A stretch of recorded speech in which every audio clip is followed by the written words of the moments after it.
Mesdames, Messieurs, très chers téléspectateurs, bonjour. Merci infiniment de nous rester fidèles et bienvenue à l'entretien du dimanche, votre rendez-vous hebdomadaire qui donne la parole aux personnalités qui façonnent l'actualité politique et sociale du Bénin. Cette semaine, nous recevons un invité qui est au cœur d'un mouvement qui prend de plus en plus de l'ampleur, notamment dans le septentrion de notre pays. Oluwafemi Chakran est le porte-parole de la Ligue des Amis de Romuald Wadagne, une organisation dont le siège est basé dans le département de la Donga et qui affiche un soutien indéfectible au dauphin du chef de l'État et donc au candidat de la majorité présidentielle pour les élections présidentielles donc à venir. Avec lui, nous allons explorer les motivations de cette ligue, ses ambitions, les attentes des jeunes et des populations de la Donga, mais aussi aborder les enjeux politiques du moment dans un contexte politique marqué par des appels à des élections apaisées et à une actualité sécuritaire plutôt préoccupante avec les incursions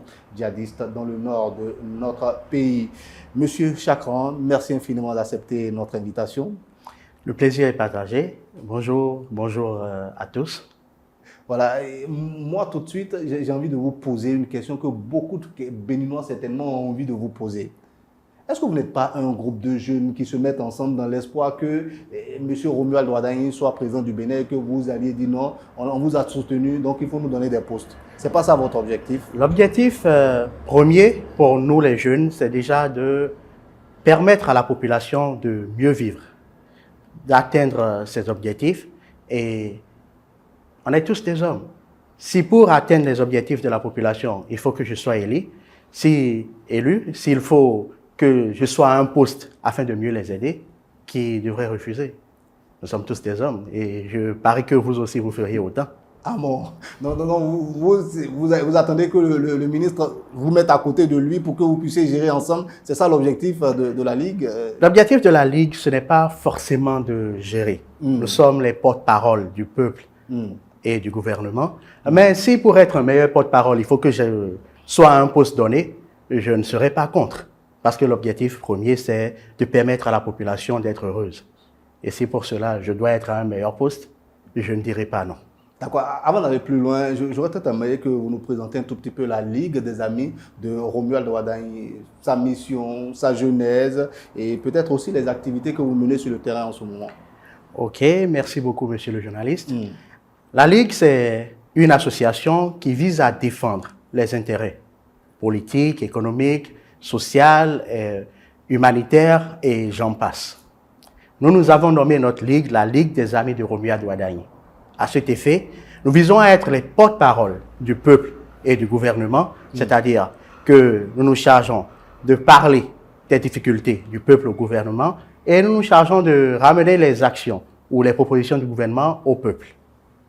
Et à cet effet, nous nous sommes rassemblés une trentaine de jeunes en avril 2025 afin de créer la Ligue des Amis de Romuald Wadagne.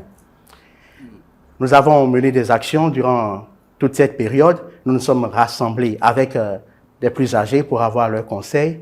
Et notre première action a été vraiment publiée au niveau de la presse en décembre 2025. C'était quoi? Qu'est-ce que vous avez fait? Lors de la marche de soutien au chef de l'État, durant cette marche, il y a eu une séance de prière et suivie de la marche.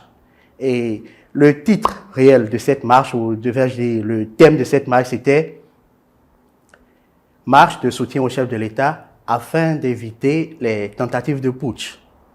Parce que depuis 50 ans, nous n'avons plus de coup d'État. Pourquoi retourner à nos travers aujourd'hui? Ça ne nous servira à rien. On aura l'occasion d'en parler tout à l'heure. Merci beaucoup. Moi, j'aurais aimé savoir comment est-ce que la Ligue est structurée. C'est qui? Vous êtes le porte-parole, qui est le président, qui est le vice-président, les autres font quoi? Enfin, dites-nous un peu comment est-ce que vous êtes structuré. Pour le moment, nous n'avons pas encore un bureau officiel de la Ligue. Bien sûr que c'est situé dans la Donga. Et nous n'avons pas pris les devants. Nous n'avons pas essayé de précipiter les choses. Pour le moment, nous n'avons pas de président. Nous avons un porte-parole, nous avons des membres. Mais il faut des assises. Il faut qu'on s'asseye et que tout le monde soit d'accord. Qu'on vote pour avoir un président, un vice-président et tout ce qui va avec. Pour le moment, l'objectif premier, c'est de faire venir, de faire adhérer le maximum de personnes. Nous sommes à 70% du Nord actuellement qui a déjà adhéré. Il y a des membres au Sud et nous espérons faire adhérer le maximum de personnes pour que la nation ne puisse faire qu'un. J'ai envie de savoir un peu le profil sociologique de vos adhérents, de vos membres. Qui sont-ils? C'est des femmes, c'est des jeunes, c'est des personnes très âgées. C'est qui sont ces personnes-là que vous avez? C'est des intellectuels, c'est des gens qui ne sont pas là à l'école? Dites-moi un peu. Il y a l'artiste français Youssoufa qui dit « Quand les gens sont mis de côté, forcément ils se lassent ». Pour cette raison, nous acceptons toute catégorie de personnes parce que le peuple, ce n'est pas seulement les instruits. Il faut que tout le monde puisse donner sa voix, il faut que tout le monde puisse dire ce qu'il pense vraiment. Alors nous acceptons toutes les catégories de personnes. Voilà. Donc, il y a des jeunes dedans. La moyenne d'âge à peu près, c'est quoi? La moyenne d'âge au début était de 25 ans. Mais aujourd'hui, nous acceptons et les vieux et les enfants parce que tout le monde fait partie du Bénin. Et le Bénin, c'est l'union. Il faut que tout le monde soit uni. Il ne faudrait pas que quelqu'un se sente lésé. Voilà. Bon, moi j'ai envie de vous poser une question que vous allez trouver peut-être un peu triviale, pas très intéressante. Moi, je vais vous dire, pourquoi est-ce que vous choisissez Romuald Ouaddaï? Pourquoi est-ce que vous choisissez de soutenir Romuald Ouaddaï? Nous avons par exemple deux candidats, il y a M. Paul Onkwe qui est là. Pourquoi vous ne le choisissez pas lui et que c'est Romuald Ouaddaï que vous choisissez? Il a quoi de spécial? Elle est très belle votre question, monsieur le journaliste. M. Romuald Ouaddaï nous a déjà montré ses preuves de son parcours au niveau du cabinet Deloitte jusqu'à ce qu'il devienne ministre d'État. Il a montré qu'il est un homme de confiance, un homme en qui nous pouvons faire confiance. Durant le premier mandat, il a tellement bien fait que le ministère du Développement, qui était chargé de gérer les statistiques, le chef de l'État a transféré les statistiques au niveau du ministère de l'Économie et des Finances. Mieux encore, aujourd'hui, il porte plusieurs casquettes. Il est aussi le ministre de la Coopération, ce qui prouve qu'il maîtrise réellement son domaine. Un homme qui arrive à gérer plusieurs casquettes, qui arrive à gérer plusieurs ministères, parce que son ministère est devenu plusieurs ministères, en quelque sorte, c'est l'homme qu'il nous faut, en réalité. Et en allant plus loin, si on doit donner des exemples, aujourd'hui, le port autonome de Cotonou a permis la réalisation de la marina.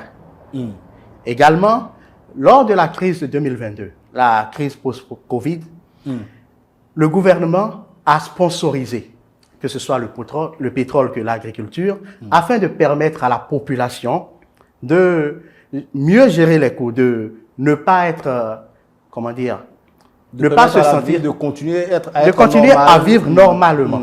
Et cela, c'est grâce au ministre Romuald Ouaddaï parce qu'il est un acteur phare de notre développement.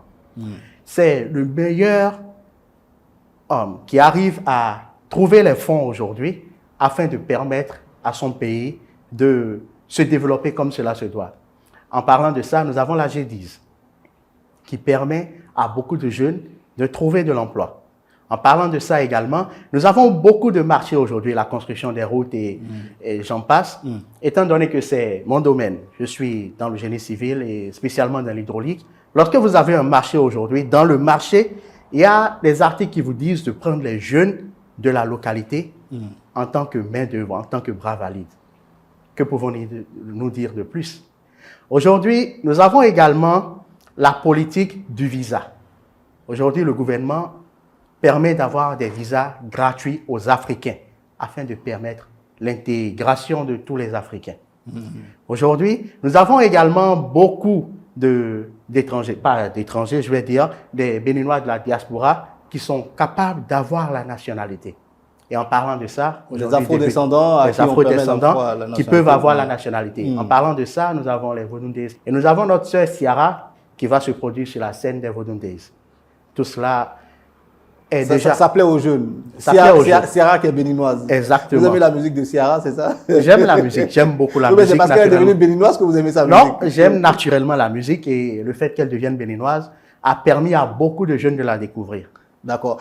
Parlons maintenant de Romuald Ouaddaï. Dites-nous très sincèrement, nous sommes face à la nation. Oui. Romuald Ouaddaï, vous le connaissez avant. Il vous a un peu pistonné. Allez-y, les gars. Non, je ne l'ai jamais rencontré. Non, c'est pas vrai. C'est vrai, je ne le connaissais pas. Je ne le connais pas particulièrement. Je ne l'ai jamais vu. Jusque-là? Jusque-là. Jamais vu? Jusque-là. Il n'y a que ces actions que je suis. Et quelqu'un que vous suivez, grâce à ces actions, c'est forcément la bonne personne, je trouve. Alors, quelles sont les aspirations que la Ligue va défendre quand vous aurez l'occasion de rencontrer Romuald Ouaddaï, si jamais il vous donne cette occasion-là? Les aspirations, c'est déjà de savoir ce dont le peuple a besoin. Et lorsqu'on parle réellement du peuple, il faut commencer par les femmes parce que elles sont la mère de la nation. La mère de la nation. Les femmes aujourd'hui, de quoi elles ont besoin? Nous savons que le gouvernement fait le maximum déjà en leur permettant d'avoir des microcrédits. Tout homme voudrait avoir mieux côté argent.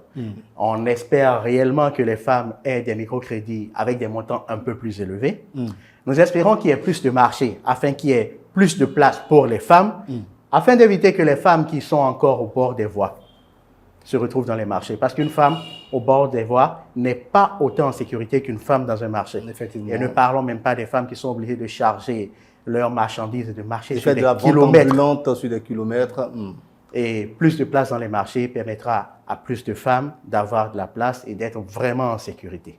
Voilà, ce sur quoi les populations certainement vont attendre, Romuald Wadagui, c'est sur le social, parce qu'on entend cette critique-là de temps en temps. Oui. Et sur le plan social, qu'est-ce que vous avez envie de dire? Vous qui venez du fin fond du Bénin, et les mamans là-bas, qu'est-ce qu'elles disent? Les microcrédits, c'est réellement utile? Les microcrédits, aujourd'hui, il n'y a pas que pour les femmes, même les hommes en profitent. Et c'est vraiment, vraiment utile. Parce que si le gouvernement peut vous permettre d'avoir de l'argent, mais vaut mieux aller au niveau du gouvernement que d'aller au niveau des prêteurs à gages qui vous mettront des pourcentages très élevés. Nous préférons profiter de ce que le gouvernement nous donne. Et les femmes, à cause de cela, sont prêtes à suivre le président qui vient parce que c'est réellement le poulain du chef de l'État actuel. Le régime de la rupture est pratiquement, on va dire, identifié par ces réformes. C'est rien que des réformes. Quand Romuald Wadagui sera peut-être élu, je dis bien peut-être parce qu'il n'y a pas encore les élections, on ne sait pas ce que les Béninois vont décider. S'il est élu, sur quel type de réforme vous l'attendez? Dans quel secteur vous pensez que c'est essentiel de faire des réformes aujourd'hui encore au Bénin pour mieux donc évoluer? Bon, je parlerai au nom de la Ligue, mais beaucoup plus en mon nom. Moi, ce que j'aurais proposé, c'est le côté agricole. Nous savons déjà qu'il fait des efforts. Le côté économique, n'en parlons pas. C'est son secteur et là, c'est le maître à juger les titres qu'il a déjà reçus. Mais le côté de la sécurité, il est vrai qu'on a beaucoup de Béninois, mais ils ne connaissent pas les règles de la sécurité. Je pense que c'est le moment de parler de ces règles-là au niveau de la télévision, au niveau des écoles, déjà dès le bas âge, d'aller au niveau des villages et de réellement parler de cela à la population. Pour que la situation de sécurité soit la préoccupation de tout le monde en même temps. De tout le monde. Parce que on fait du civisme finalement. Exactement. Parce qu'aujourd'hui, nous parlons de la santé. Et la santé, c'est parce que beaucoup ont des accidents et n'ont pas les moyens de prendre soin d'eux ou de leur famille. Et donc, le mieux, c'est faites attention. Voilà, c'est de s'attaquer à la base, de voir par quels moyens tout le monde sera vraiment instruit au niveau de la loi pour que les accidents soient évités. Exactement. Ok, dans la Donga aujourd'hui, c'est de là que vous venez. Oui. Quels sont pour vous ce qu'il faut faire sur le plan infrastructurel pour changer un tout petit peu les choses un peu plus? On va dire, puisqu'il y a beaucoup de choses qui ont été faites aussi grâce donc au régime du président Talon. S'il y a un éventuel mandat de Romuald Wadagui, vous attendez quoi, vous, jeunes de la Donga, sur le plan infrastructurel? Bon, en tant que Béninois, tout ce que nous espérons déjà, c'est la construction des routes dans les endroits où on n'a pas de routes, parce qu'il faut déjà savoir la difficulté qu'on a à se déplacer lorsqu'on n'a pas de routes, l'eau et l'électricité. Dans mon village, il y a le goudron jusqu'après le stade. Je me rappelle. Votre village, vous avez dit? C'est quel village? Le village, c'est vous êtes de Maningri? Oui, nous sommes de la commune de Bassila. D'accord. Je me rappelle, j'ai dû faire 3 ans sans aller au village. Et lorsque je suis reparti, c'était vraiment un plaisir. Une voie goudronnée, ce n'est pas comme une voie non goudronnée. Les maisons peuvent rester pareilles, mais lorsque vous passez, vous voyez clairement la différence. Alors, nous espérons que les goudrons soient continués jusqu'à sur la voie de Parakou, parce que cela permettra de faciliter le commerce entre les populations. Cela permettra à chacun, à ceux qui ont des terrains dans les zones-là, de construire leur maison. Donc, également, plus d'infrastructures routières encore dans les régions de la Donga, c'est ça que vous voulez? Oui, plus d'infrastructures, plus d'électricité et plus d'eau pour toute la population. Voilà, alors je vais vous demander alors, et quand on vient comme ça du Nord, avant avec les autres régimes, il y avait comme un sentiment de marginalisation. On se disait que non, le Nord est abandonné, tous les projets, c'est finalement au Sud. Est-ce que ce sentiment de marginalisation-là, est-ce que vous l'avez senti encore avec tout ce que le régime de la rupture fait? Parce qu'on voit que c'est un développement, mais qui est vraiment sur tout le territoire national, les infrastructures sont parties. Est-ce que vous sentez qu'il y a encore de la marginalisation quand vous êtes là-bas et que vous écoutez les populations? Non, je dirais qu'on ne sent pas la marginalisation, mais nous sommes tous des humains. Étant donné que nous voyons plus de développement au niveau du Sud, on se dit, oui, on peut avoir autant de développement chez nous. Mais je vais quand même ouvrir une parenthèse. Allez-y. Les étrangers passent en premier par le Sud. L'aéroport, il est au Sud. Donc, dès qu'un étranger descend, il voit ce qui se passe au Sud. Alors, il vaudrait mieux qu'on mette plus de ressources ici afin de permettre aux investisseurs de venir et d'investir beaucoup plus dans les autres zones. C'est un peu la raison pour laquelle certains se sentent un tout petit peu marginalisés, mais comme on le dit, il faudrait qu'on puisse communiquer réellement. Et c'est là que la Ligue fait son entrée en jeu. Nous savons réellement ce qui se passe au niveau de la population et nous espérons savoir ce qui se passe réellement au niveau du gouvernement afin de partager le message pour que plus personne ne se sente lésé. Donc, vous êtes prêt à porter donc, ce message aujourd'hui? Non, le Sud, c'est la vitrine du pays, notamment Cotonou, on va dire. Hein, c'est la vitrine du pays. Et quand la vitrine est belle, les gens peuvent venir et donc vouloir savoir ce qu'il y a dedans. Exactement, ce qui permettra le développement de tout le pays. De tout le pays à la longue. Donc, vous êtes prêt à porter ce message-là. Voilà, si vous rencontrez aujourd'hui tout de suite Romuald Ouaddaï, quel est votre message? J'aimerais qu'on s'adresse un tout petit peu à lui, si c'était possible de le rencontrer là tout de suite. Qu'est-ce que vous allez lui dire? Ce que je vais lui dire, c'est déjà mes félicitations pour sa candidature et de lui dire merci pour tout ce qu'il a fait, pour tous ses efforts afin de permettre au pays de se développer. Et ensuite, Monsieur le ministre, nous espérions vous faire venir au Nord afin que vous voyez réellement ce qui se passe, afin que vous partagez les joies, mais également les quelques petites peines de la population. Il n'y a qu'en venant voir réellement que vous saurez ce dont la population a besoin.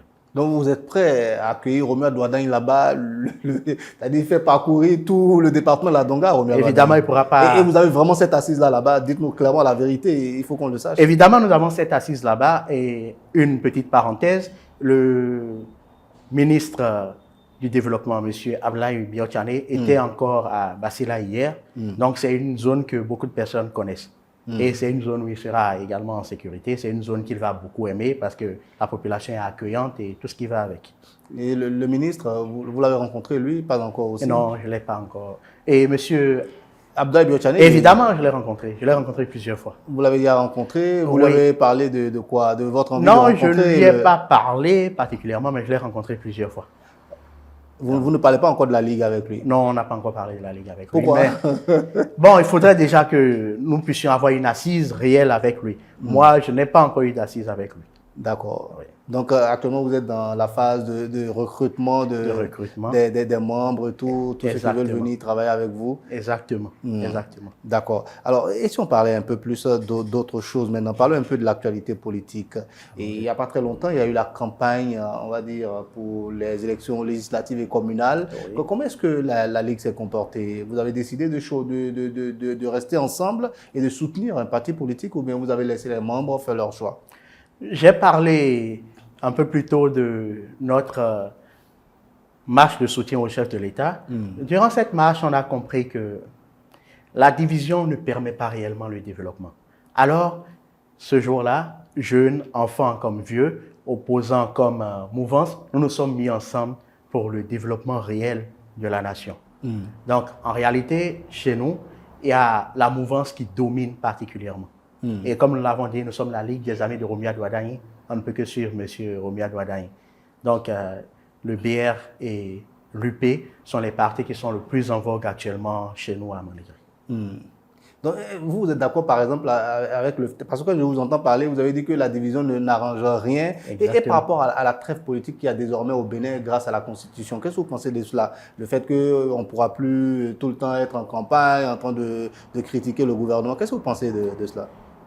Bon, Est-ce qu'on ne pourra plus être en campagne? Nous sommes en campagne. Non, de manière continuelle. De manière Oui. continuelle, je veux Oui. dire, parce que c'est ça aussi que ça permet d'éliminer. Je vais ouvrir une parenthèse. Il y a toujours des personnes qui critiquent le gouvernement, mais il faut le faire avec la manière.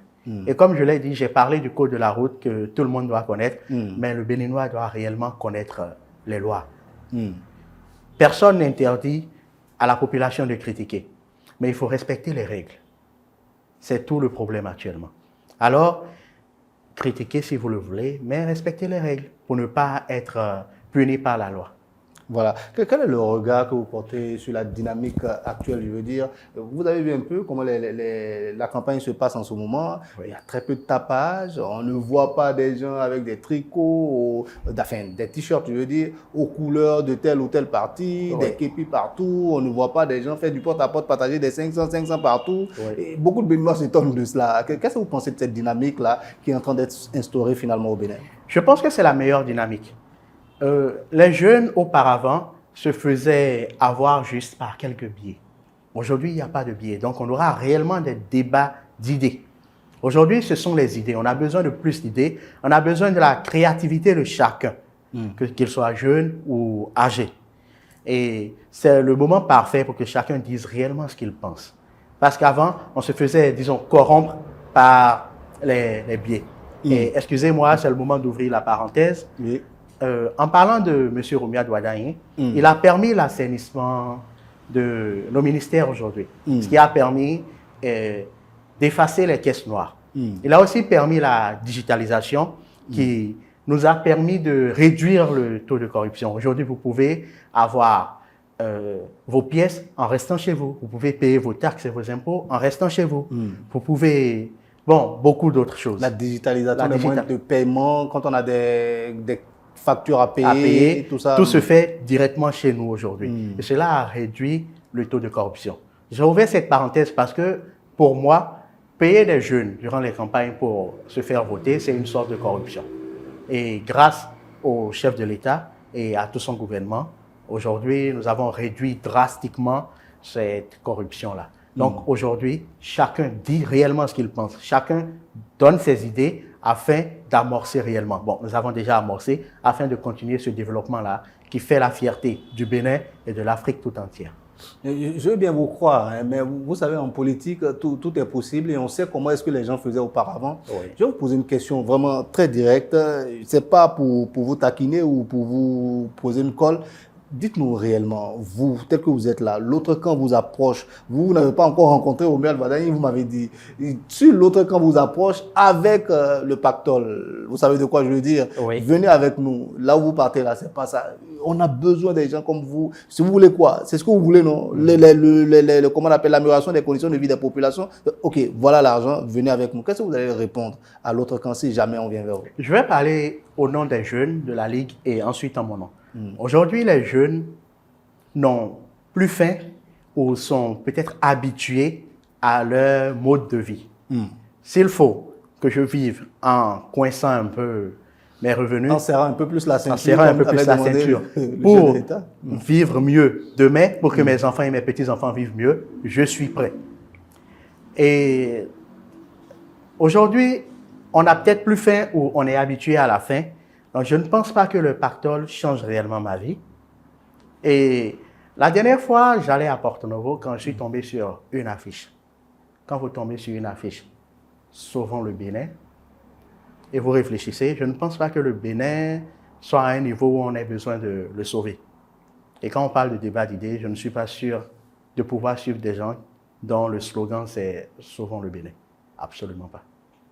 Il y a beaucoup de personnes, notamment dans cette partie du pays dont vous venez, le Septentrion, oui. Qui estiment qu'aujourd'hui, les libertés sont bafouées, on n'a plus la parole, on n'a plus si... Voilà. Qu'est-ce que vous répondez, par exemple, à ces personnes-là qui le disent, vous qui êtes un soutien aujourd'hui de Romia Douadaïn, donc du gouvernement? Comme je l'ai dit un peu plus tôt, tout le monde a le droit de parler. Tout le monde a le droit de parler, mais il faut respecter la loi. Il ne faut pas dire ce qui est interdit. Donc, disons les choses dans les règles de l'art. Personne n'a empêché à personne de parler.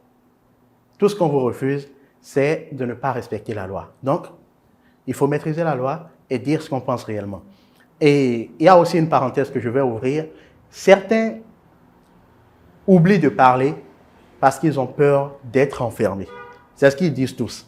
Respecter la loi et demander à parler comme cela se doit. La dernière fois, il y a le ministre porte-parole du gouvernement qui était dans un live avec des jeunes. Il y avait beaucoup d'opposants parmi eux. Qui étaient dans un live. Vous voyez un peu ce que je dis? Il le fait très souvent, même moi-même, je les suis. Voilà. Qui était dans Quand un je suis au live. courant du rendez-vous, je suis toujours. Voilà. Si le gouvernement est prêt à aller sur les réseaux sociaux, c'est qu'il est prêt réellement à écouter sa jeunesse. Donc, c'est à nous de savoir comment réellement parler afin d'être écouté. Au lieu de faire des tapages, demandons des débats d'idées. Et je pense que le gouvernement, étant prêt à faire des lives, ne sera pas contre une réelle assise pour discuter avec nous. Et toujours dans ma parenthèse, au lieu que ce soit juste 1 ou 2 fois par an que le chef de l'État arrive à parler avec des jeunes, nous souhaiterions qu'il y ait plus de débats avec la jeunesse, où nous pourrons réellement dire nos ressentis. Ça manque aujourd'hui, vous pensez? Oui, on peut dire que ça manque. Réellement, le chef de l'État a un calendrier très chargé, donc il pourrait voir quand même avec son équipe comment faire pour, ne serait-ce que quelques fois par année, ou peut-être 1 fois par mois, discuter réellement avec les jeunes. Donc, c'est ma doléance. D'accord. Espérons que ça tombe dans les oreilles des personnes enfin, à qui c'est destiné. Voilà. Espérons qu'elles nous suivent. Alors, je vais vous poser une autre question, enfin, sur le plan sécuritaire cette fois-ci. Oui. Notre pays a été secoué, si vous vous souvenez, le 7 décembre par une tentative de coup d'État. Quelle est la lecture que la Ligue, je veux dire, fait de cet événement-là? OK. Merci beaucoup, monsieur le journaliste. Comme je l'ai dit un peu plus tôt, quand les gens sont boycottés, forcément, ils se lassent. Et quand les gens sont mis de côté, forcément, ils s'éloignent. En réalité, beaucoup se sentent mis de côté. Alors que, véritablement, le gouvernement ne les met pas de côté. C'est le moment de faire entendre sa voix. Mais qu'est-ce qui fait qu'ils se sentent mis de côté? Ce sont les séquelles des anciens régimes, c'est quoi? Bon, sur cette question, je n'ai pas les éléments nécessaires pour répondre. Mais on sent qu'il y a des gens qui se disent non, nous sommes marginalisés, nous sommes de côté. Oui, on le sent parce qu'ils se disent si ceux que nous suivons sont de côté, nous ferions mieux de les suivre. Alors que ce n'est pas la bonne option. La bonne option, c'est de se faire entendre. Et là, lorsque vous n'êtes pas écouté, vous pouvez réellement faire du tapage. Mais si vous ne vous faites pas écouter, si vous ne vous faites pas entendre, c'est vous qui êtes en tort. Et en parlant de coup d'État, c'est un événement réellement malheureux. Si on a pu éviter cela pendant 50 ans, ce n'est pas le moment de retourner dans nos revers. Et même si au cours des élections, nous n'arrivons pas à nous faire entendre, on peut demander un débat d'idées après ces élections-là, discuter avec le président et savoir par quels moyens avancer tous ensemble. Parce qu'un peuple uni a plus de chances de se développer qu'un peuple qui se déchire. Donc voilà un peu, en quelques mots, ce que j'ai à dire. Et par rapport aux personnes qui ne sont pas dans le pays, qui restent très loin sur les réseaux sociaux, qui essaient donc d'haranguer la foule depuis l'extérieur, qu'est-ce que vous pensez de ces personnes-là? Ceux qui sont là-bas, qui disent non, le gouvernement fait mal, qui justement, sur le plan, je vais dire, de la cohésion, puisque vous-même vous reconnaissez qu'il y a des gens, voilà. Qu'est-ce que vous pensez de ceux-là? Il y a des gens qui se sentent marginalisés, vous l'avez reconnu. Oui. Donc, eux, ils en profitent là-bas pour donc haranguer les... Qu'est-ce que vous pensez de ceux-là? OK. La bonne nouvelle, c'est, vous vous rappelez du conflit qu'il y a eu entre le Bénin et le Gabon? Oui, effectivement. Les mêmes personnes. C'est un conflit, on va dire la petite brouille. Entre les internautes, internautes gabonais et béninois.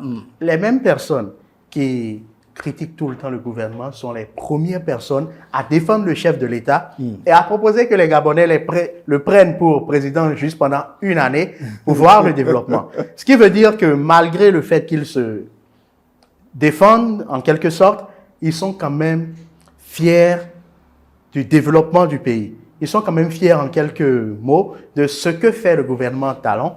Et sur les réseaux sociaux aujourd'hui, je pense qu'on n'a même pas besoin de répondre à ces personnes-là.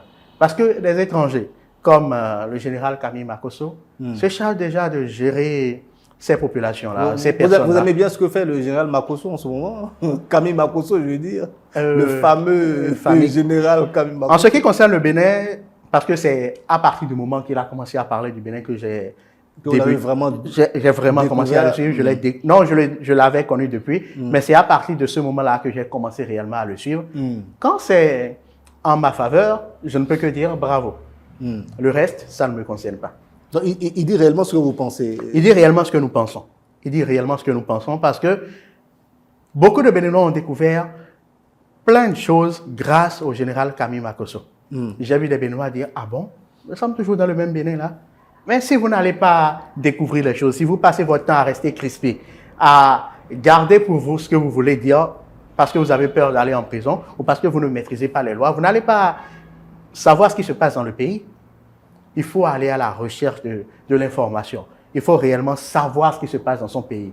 Éviter de rester cloîtré entre ces murs parce que, en griffe, en évitant les problèmes, l'opposition dit « ne suivez pas, je ne vais pas suivre ». Non, l'opposition n'a pas toujours la bonne décision, l'opposition ne prend pas toujours les bonnes décisions. Alors, allons à la recherche de l'information nous-mêmes. Soyons des Saint Thomas, allons voir nous-mêmes d'abord avant de prendre une décision.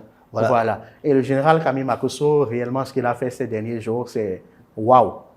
Il a permis à moi-même qui suis ici de découvrir de nouvelles choses. Il a permis à beaucoup de Béninois et surtout à sa communauté qui n'est pas que béninoise d'avoir envie de venir réellement au Bénin. En ouvrant une parenthèse, il y a plus d'1 million d'étrangers qui viennent au Bénin chaque année maintenant. Ça, c'est extraordinaire. C'est ce qu'on ne voyait pas réellement auparavant.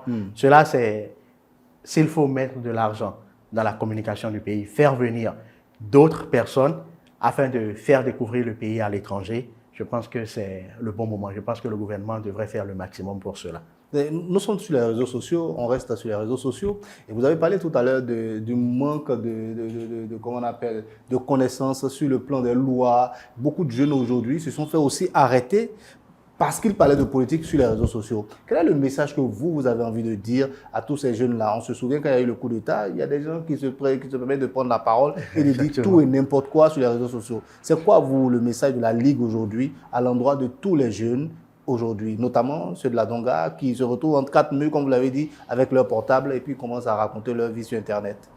Aujourd'hui, ce que j'aimerais dire, c'est celui qui a l'information a le pouvoir. Donc, faisons en sorte d'avoir les vraies informations avant de prendre la parole. Faisons en sorte d'être vraiment instruits. On n'a pas forcément besoin d'aller à l'école aujourd'hui, même si c'est le meilleur conseil que je puisse donner, mais essayons de maîtriser ce que nous disons. Car lorsque nous maîtrisons, on est fiers de le rendre. Vous voyez les enseignants, ils sont fiers de rendre ce qu'ils connaissent aux étudiants. Alors soyons les enseignants de ceux qui ne peuvent pas écouter, de ceux qui ne peuvent pas lire, de ceux qui ne comprennent pas la langue que nous parlons, et disons-leur réellement ce qui se passe. Disons-leur la vérité. Permettons-leur de prendre réellement leurs décisions. Aujourd'hui, la jeunesse, c'est le socle du développement. Et ça a toujours été pareil. Mais aujourd'hui, les jeunes ont réellement la parole. Soyons des jeunes éveillés, ne soyons pas les jeunes dont d'autres pays parleront et disons, mais qu'est-ce qu'ils racontent? Il faut qu'on soit une autre image aussi sur Internet. Exactement. Il faut savoir qu'Internet, c'est la place publique et on ne s'exprime pas comme on veut. Voilà. Alors, revenons un peu à, comment on appelle, à tout ce qui a rapport avec la politique en ce moment au Bénin. Je veux parler des conditions dans lesquelles aujourd'hui les élections sont organisées. Il y a beaucoup de personnes qui décrivent un certain nombre de choses. Est-ce que vous pensez que ces conditions-là que nous avons aujourd'hui, avec tout ce qu'il y a comme grand événement, vous savez de quoi je parle, l'élimination par exemple de la présidentielle, du candidat des démocrates et tout ça. Est-ce que vous pensez que ça reste quand même des élections libres, transparentes? Est-ce que le gouvernement a éliminé les démocrates? Je ne dirais pas. Je dirais qu'ils n'ont pas voulu réellement suivre les lois, suivre les règles. Si le gouvernement les avait réellement éliminés, on n'aurait pas les démocrates au niveau des élections législatives et municipales. Ah ouais, plutôt communales et municipales. Exactement, communales et municipales. Donc, comme je l'ai dit, il faut que tout le monde puisse suivre les lois. Personne n'est au-dessus de la loi. En employant les vrais mots, nul n'est au-dessus de la loi. Suivons les lois.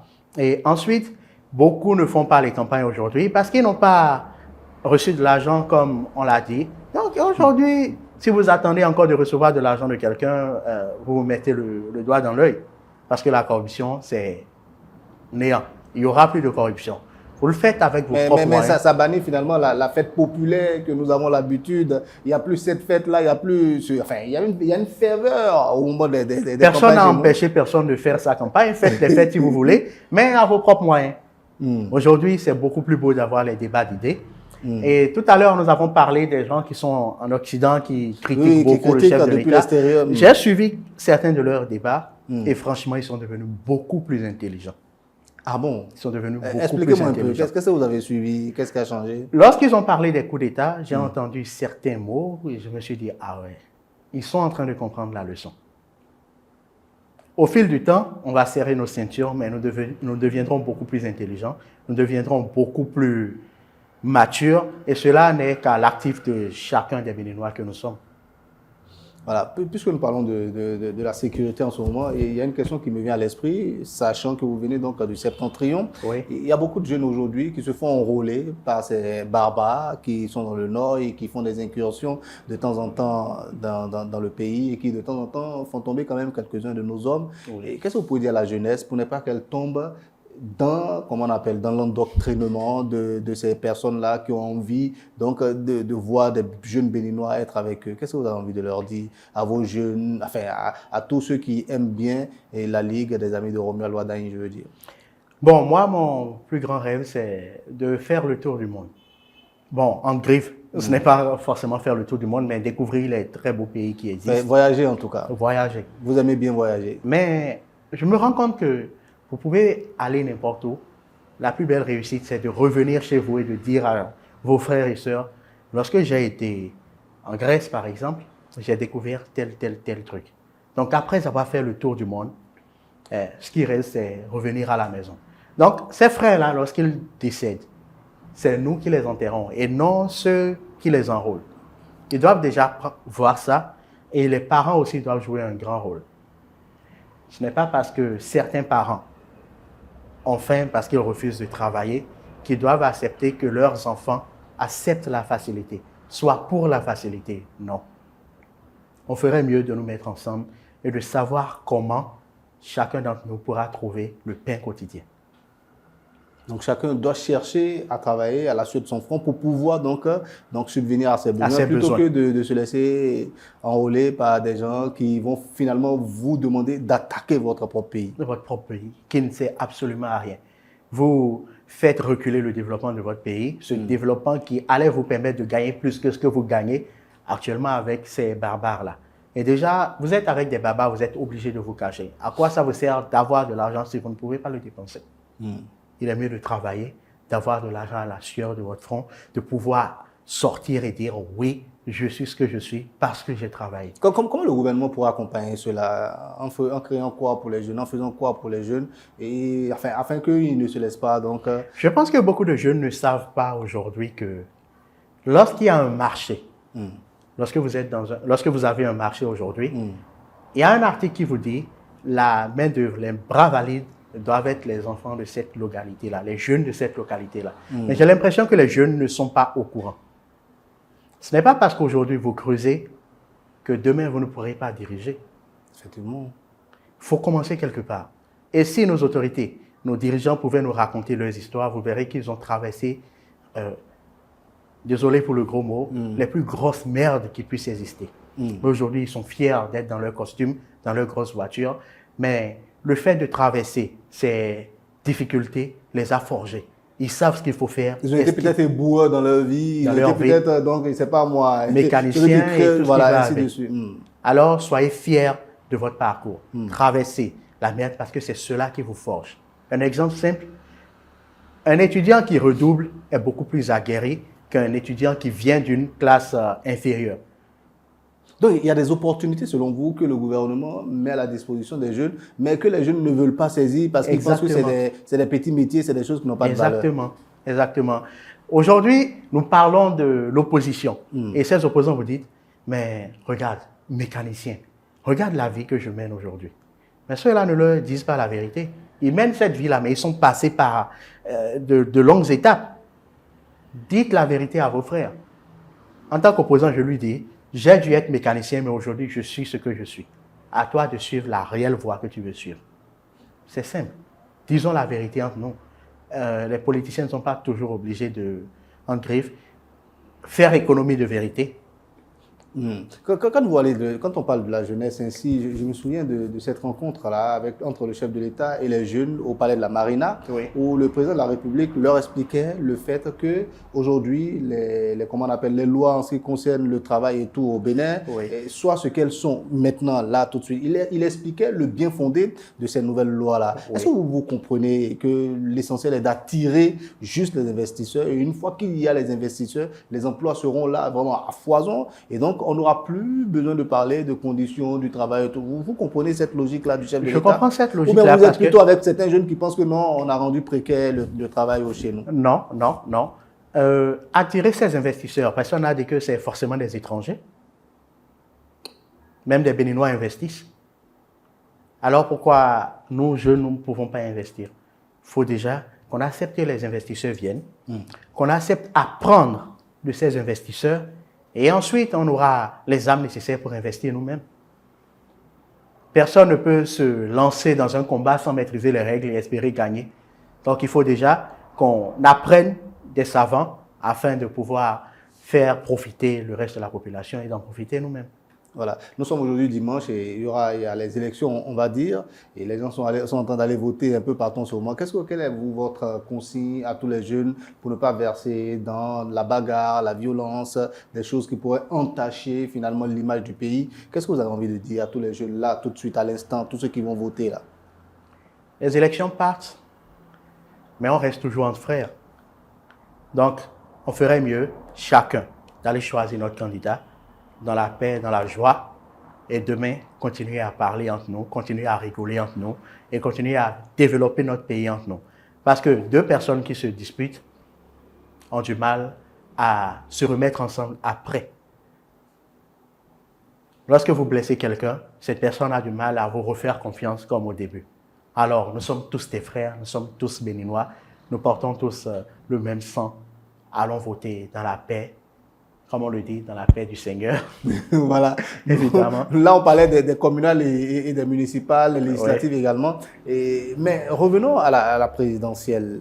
Vous serez face comment on appelle, votre candidat, Romuald Wardani, sera face à Paul Nkwe des FCBE. Et on sent que les FCBE, leur véritable ancrage aussi, c'est dans le septentrion, notamment les départements tels que la Donga, le Borgou, la Libori et autres.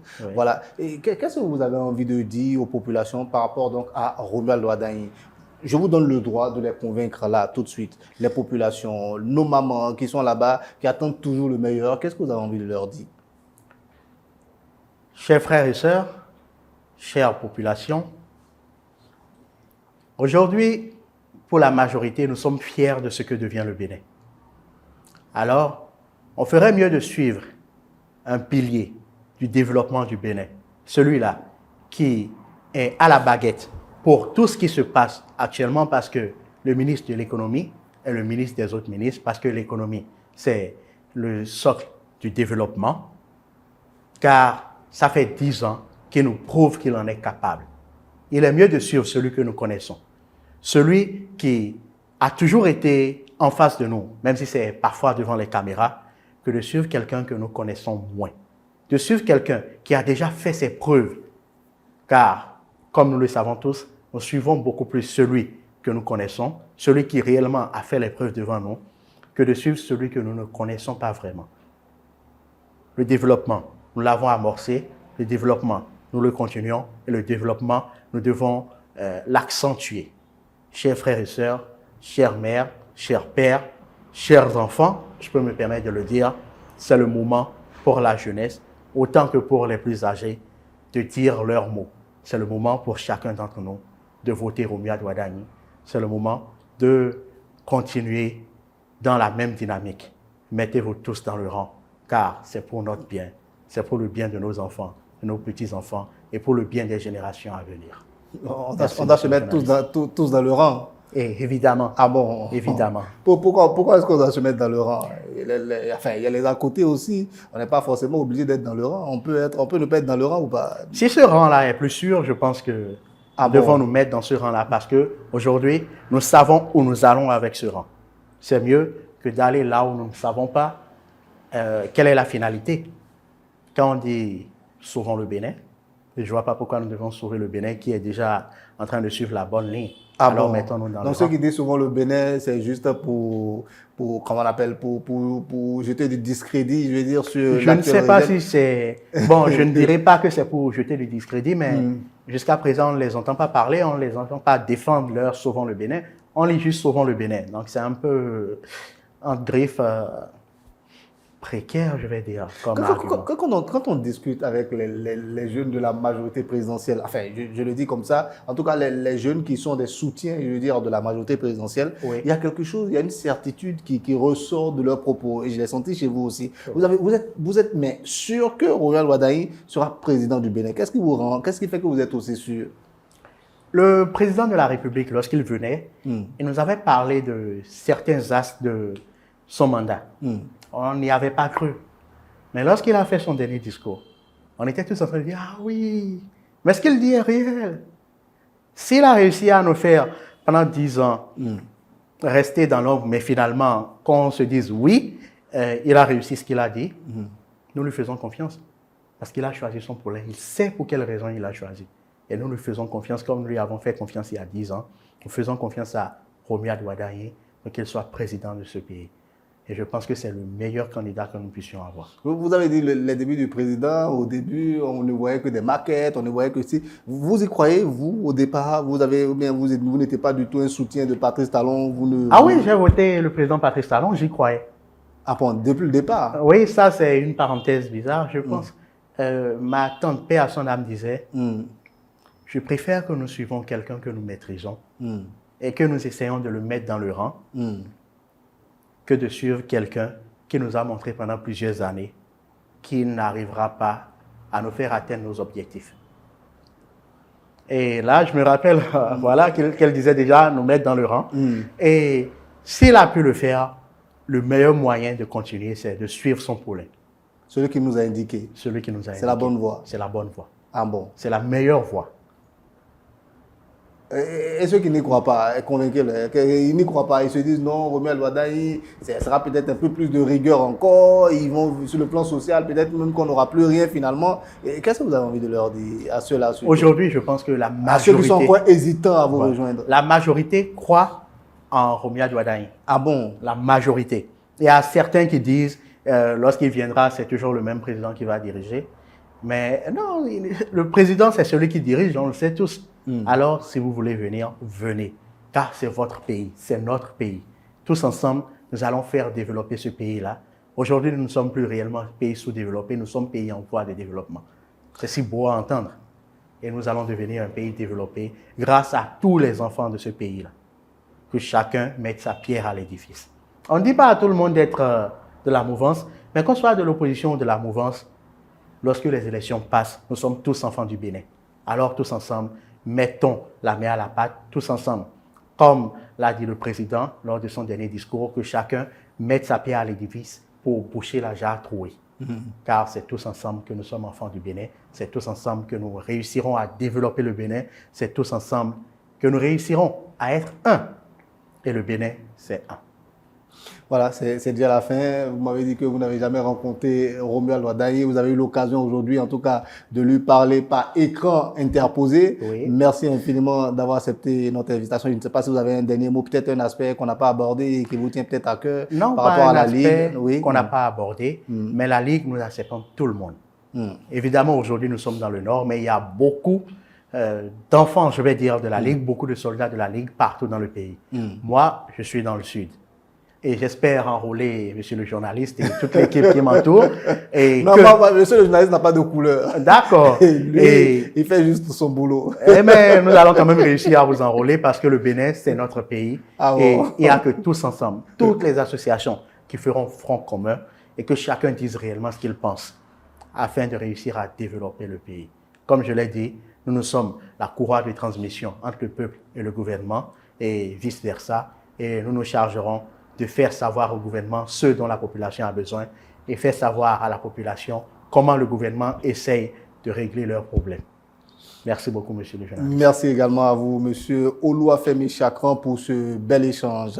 À travers donc vos propos, nous avons mieux compris les motivations donc de la Ligue des Amis de Romuald Wardani. On comprend désormais vos espoirs, les espoirs que vous portez pour la jeunesse donc du Bénin de manière générale et donc de la Donga de manière très particulière, parce que c'est là-bas que vous êtes né. Merci également pour votre engagement pour la démocratie, puisque vous avez dit que tout le monde a droit également à la parole. Évidemment. Merci pour tout. Merci donc également pour cet appel-là que vous avez lancé pour des élections apaisées au Bénin et inclusives. Merci infiniment. Voilà, mesdames, messieurs, ainsi s'achève donc l'entretien du dimanche de ce jour. Merci infiniment de votre aimable attention. Bonne suite des programmes sur Eden TV. Le bonheur d'être à vous.